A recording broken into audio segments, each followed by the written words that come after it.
never felt I needed anybody in my life. I've always been a creative person, always drawing, always painting, always sculpting, and I think music and singing is no different. The creative principles are the same. But for me, singing and the human voice has the ability to touch and move people like no other art form can. And for me, when I sing, I feel a great sense of freedom and a great sense of energy within my body, and it's a great release. And you know, it's something I truly enjoy, and it makes me happy. You know, I had this great vision of singing and performing for many years. But it wasn't until I was about 19, 20 years old that I actually started singing. But before that, I was fantasizing, dreaming about it. And you know, much later, I actually took the courage to actually go and learn to sing, go and train my voice. And I've grown so much from that.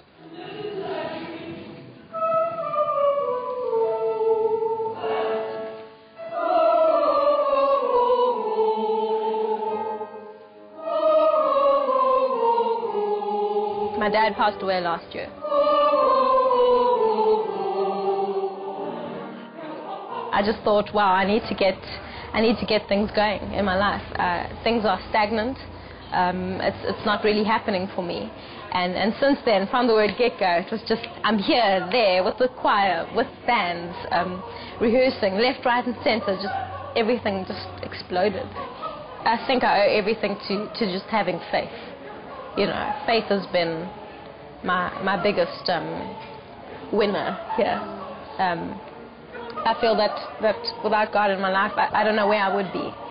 My favorite thing about classical music is that everyone understands. Music is a language that everyone understands. And no matter what language you speak, when music is played, everyone understands exactly what you mean. When I started singing, I sang all kinds of music. I sang pop music, I sang rock, I sang musical theatre, and I actually wanted to be a pop singer. But I was referred to a singing teacher at the time, and she used to be an opera singer. And then she began teaching me this classical singing technique. And at first I was dead set against it. She made me produce this enormous sound that came from my body. And it actually frightened me. And reluctantly, I did. I continued with the lessons, and eventually I've embraced the style of singing, and that is now my voice. I feel I found my true voice in this classical music. You got to be a strong person to be in the music industry, I guess. It doesn't absorb who you are, and you shouldn't let it absorb who you are. The first time I was in a play, it was a play with music, and I was so excited because I was going to be singing and doing a duet with this other guy. And in the rehearsal, I performed the song with him, and I sang the song to the best of my ability at the time. And that was, you know, before I actually started singing properly. And the director came to me afterwards and he said, you know what, Selim, rather sit this one out, let the other guy sing. And man, I was so disappointed. I really wanted to sing with all that I had, but he was right. And you know, I went home that night and I thought, I've got to do something about this. I've got to improve. I've got to get my voice up to scratch and into shape. And that's maybe what fueled me to actually develop my voice to the best of my ability. I haven't been classically trained. Never ever been classically trained. I went, it's quite funny, I actually went for, when I was 15 or so, I went for an audition with Professor Virginia Davids to do an opera, to get an opera BMA's degree. And she's like, you're too young, your voice is not sort of really mature yet, and I understood that. It was definitely, I definitely wasn't ready for that, I think. And then I found Antoinette. I googled the Philharmonic Choir of Cape Town, And I saw them, and they said, look, we're looking for people. So I called up one of the guys, and I was like, hi, I'm interested. He's like, you sound like a soprano. I was like, really? And that's it. That's how it started. And you know, this whole journey is only starting now. I'm doing more television appearances, media appearances, more gigs on a larger scale. The dream is taking off.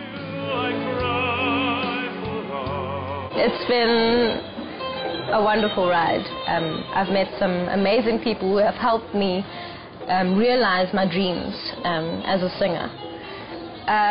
My music teacher in high school, Fredericks, he was such an inspiration, and he still is for me.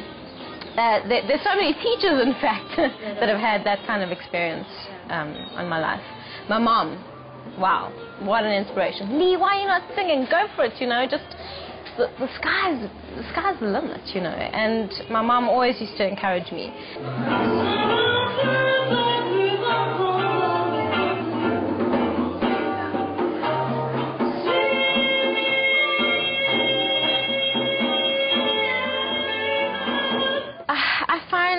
Everyone's like, why don't you enter pop stars or pop idols? And I'm like, I'm not an idol. I don't see myself as an idol. I could try it, but all I've ever loved and all I've ever known was Tchaikovsky and Verdi and all of those, and Brahms, you know, and besides that, it's been an influence of jazz and blues growing up even. So all the Motown stuff, you know, the Mississippi kind of thing, that's been my influence, you know. I would, especially when it comes to Aretha Franklin, I'd consider myself to be, I'm a soul singer sometimes, I guess. You know, I think singing exposes one, it makes one vulnerable. And in today's world, you know, we have all these singing competitions, you know, idols and X Factors and so on. And the media has created this standard of singing that the ordinary person doesn't even want to sing in front of people anymore for fear that they will be judged according to the level on television or in the media. But that is unfortunate, because I think singing has been with humankind since the beginning of mankind. And it requires a great deal of confidence, which doesn't always come easy to many people. But I think with training and with experience in singing publicly, one can develop the confidence. I can't sing a note. You can a little bit. No, only the shower. But, you know, for someone that was born with almost very little chance of survival, and 26 years ago, I think if you're born at 28 weeks, which is like about 5.5 months, you have very little chance of survival. And weighing in at about 880 grams, I like to tell everyone that, because that is so minuscule. The only big thing about Leigh was this voice that she had. You know, normally they have to resuscitate little babies when they're born and they've got no chances. She came out with these big lungs screaming. Before choir actually starts, before we start singing what's in this manual that we've got, we actually do at least half an hour of vocal training, you know. And Antoinette Blythe is really brilliant with breathing exercises and you know, using your voice to its full capacity, really. I like to laugh when she talks like that, because she comes back from choir, she says, and I've got to breathe sometimes. I don't even understand what you're talking about.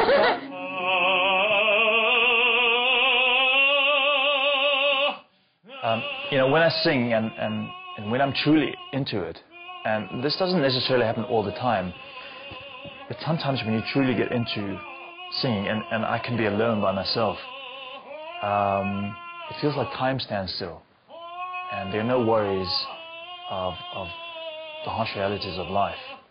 You know, you kind of go into the zone, and singing is like breathing, and it's almost like you absorb positive energy into your body, and it comes out in your singing, in your voice. And for me, it's also sometimes like a meditation and even a prayer. I like to inspire and uplift people through my craft of music and through singing.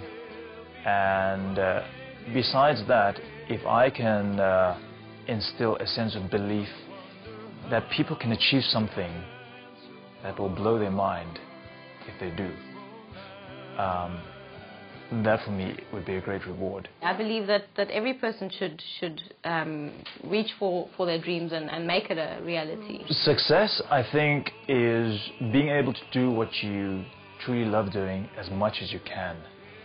And whether I sell 1 album or 100,000 albums, for me, I will always be singing and performing and making music that inspires me.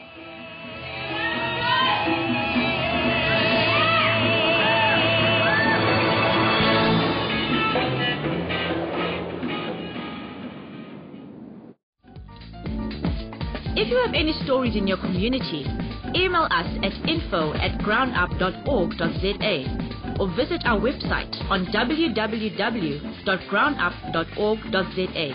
You can also follow us on Twitter @groundup_news.